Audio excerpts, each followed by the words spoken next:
like it's not about disruptive technology anymore. It's about disruptive business models. And that's really what you're doing, right? I mean, you've got a disruptive business model in this space.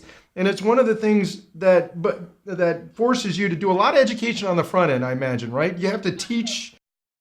Is that fair? Talk to me about that. Like, how do you teach clients? When we first launched this, there was a huge learning curve, right? Because we got a lot of questions like, why are you doing this? What's the catch? I don't understand why you would change your model. What's in it for you? I mean, we had that a lot in the beginning. I would say the first year we were sort of plagued by, I don't get it. In the last 2 years, I would say we've come full circle with that. People now kind of understand what we're trying to accomplish. They get that there's no catch, the shoe's not going to drop anywhere. Right. So we were lucky early on where we launched our model with clients that were existing clients and knew our level of work and were willing to take a chance on what we explained was a no-brainer, but it certainly was a different way of doing things. And really it was off of their backs that this program really grew because we saw success early. They gave us more work. We got more work. We succeeded on that. They gave us more work. And so it just kind of like, it was like a snowball effect. I would say we have to do less education now than we used to, but it's still I was just talking to our global head of business development yesterday. She got asked yesterday, tell me again why you're doing it this way, because you just don't get it. It doesn't seem to make sense at first blush. But after you get into it with us, and that's why our lead cycle is pretty long. I mean, an RPO model, implementing an RPO at a client could be 6 or 7 or 8, 9 months.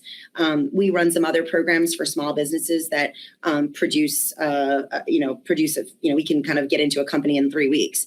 And we do some individual hires for companies as well, which we can start within a week or 2 as well. So we have sort of like early stuff that we can count on to keep the lights on while we're waiting for some of that big stuff to hit. But it does take a long time with our big RPO clients to understand that they're going to hire an RPO that's actually going to deliver every single time. It's going to cost them less money and is going to have this enormous high quality partnership feel, right? Yeah. That's not that's not what they're expecting when they hire an RPO, because that's not typically what an RPO will deliver. Right.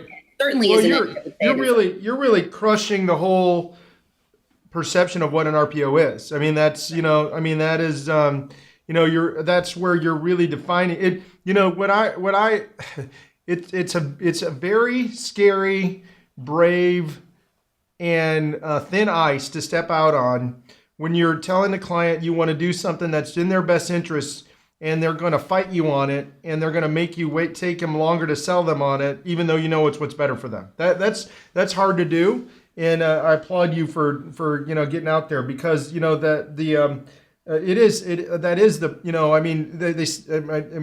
can imagine when Uber was walking around South by Southwest and giving away free rides, people thought they were nuts because they were disrupting that, but he's doing pretty well. So there's places. What's that?